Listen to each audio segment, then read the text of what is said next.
Mais de 600 jogos, mais de 200 gols, 9 campeonatos mineiros, uma Taça Brasil, uma Libertadores e muita história para contar. Dirceu Lopes Mendes, o príncipe, marcou história no Cruzeiro. Sua trajetória foi eternizada em uma autobiografia super especial. Ele esteve em Divinópolis na última quinta-feira para encontrar fãs e lançar o livro para todos os cruzeirenses. E o Conexão, é claro, não perdeu a oportunidade de entrevistar um dos maiores jogadores da história do futebol mineiro. Na entrevista, ele falou sobre vários temas. Entre eles, a emblemática vitória contra o Santos de Pelé, na época o melhor time do mundo, com um sonoro 6-2 para vencer o Campeonato Brasileiro de 1966. Essa conquista inesquecível, imemorável, ela simplesmente transformou o Cruzeiro, né, todos nós jogadores, o Cruzeiro e o futebol mineiro, né? Porque o futebol mineiro naquela época era um revelador de jogadores, como é hoje o jogador brasileiro. O sonho do jogador é ir para a Europa, para não sei o que, e assim, naquela época o futebol mineiro era assim, era um revelador de jogadores para Rio e São Paulo. E com essa conquista inesquecível, imemorável, ela mudou a história do Cruzeiro, porque ela transformou o Cruzeiro e o futebol mineiro nacionalmente. Eu achei até muito interessante, porque eu sempre que tenho oportunidade, eu conto que quando o Cruzeiro ganhou, ganhou simplesmente do melhor time de futebol do mundo na época, né, com o seu melhor jogador de futebol do mundo na época. Então foi uma façanha, assim, uma coisa fora do normal.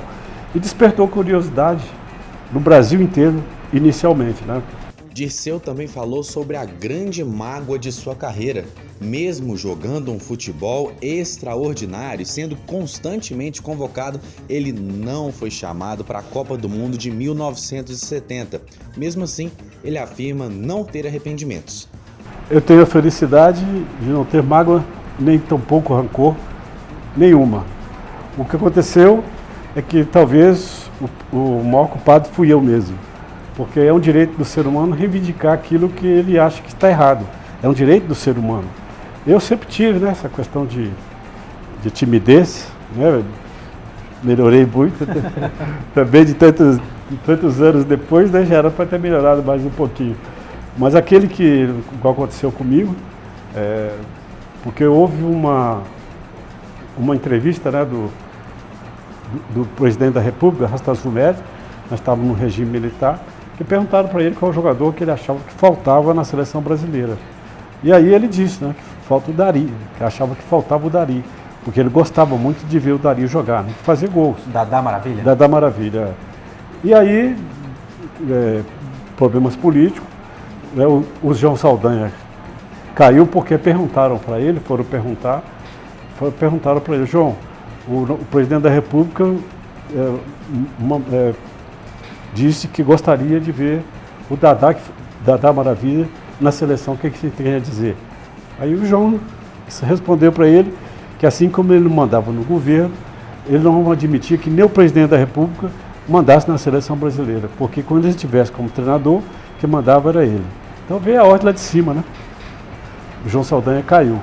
E com isso, o jogador mais importante da seleção brasileira, isso foi um fato verídico, inclusive, né? Porque na época o João me deixou até assim, uma situação que eu nunca vi, porque a seleção foi fazer um amistoso em Pedro Leopoldo, no Mineirão, e aí perguntaram ao João, né, qual que é o jogador mais importante da seleção brasileira. E o João respondeu, é o Dirceu. Nossa. O Dirceu. Aí perguntaram para ele, mas mais do que o Pelé? Ele falou, o Dirceu no meu time, ele é mais importante do que o Pelé.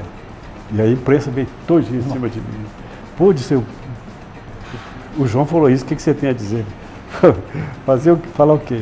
Melhor que o Pelé? Nunca. Mas aí as coisas foram passando, eu com minha timidez, né, fui cortado pelo Zagallo, porque eu sabia que eu não ia falar nada, como eu não falei.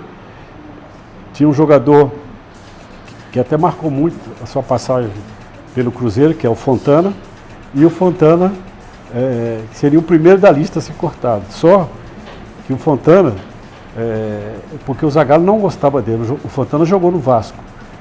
E num jogo lá, que o Fontana dava da cinturinha para cima. E num jogo lá, clássico, do Botafogo e Vasco, o Fontana chegou no Zagallo, quase jogou. Então o Fontana sabia que ia ser cortado. E o Fontana dizia, se eu for cortado aqui, eu vou dar um tiro no cara, não sei o quê. E o Zagallo tinha um apelido de Zé Galinha, né? Chamava ver que era muito medroso e tal. E o Fontana foi, eu fiquei. Mas isso não me deixou mágoa nenhuma, até pelo contrário, só tenho que agradecer. Habilidoso, veloz e impiedoso, Dirceu Lopes marcou história e até hoje faz história. Ele é o segundo maior artilheiro da história do Cruzeiro e terceiro jogador com mais partidas pela Raposa. Seu legado está eternizado entre os maiores da história.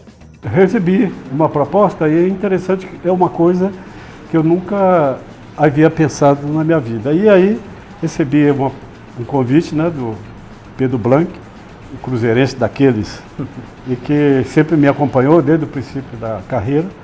E aí ele me propôs fazer a minha biografia. E é uma coisa muito interessante porque eu me sinto bem, me faz bem, não por orgulho, por vaidade ou coisa parecida, porque eu tenho consciência de que estou levando uma coisa principalmente para os mais jovens, né? Infelizmente, nós viemos atravessando uma fase meio difícil em termos de juventude, então eu me sinto muito bem levando essa minha biografia, não o fato de ser a minha vida, mas realmente a minha vida é um exemplo, porque consegui chegar onde que cheguei, vestindo a camisa do Cruzeiro, né, simplesmente o garoto de Pedro Leopoldo, que tinha um sonho de ser um jogador de futebol, principalmente do Cruzeiro, né, porque desde criança eu sou cruzeirense. Jamais na minha vida imaginava que fosse acontecer o que aconteceu comigo, né?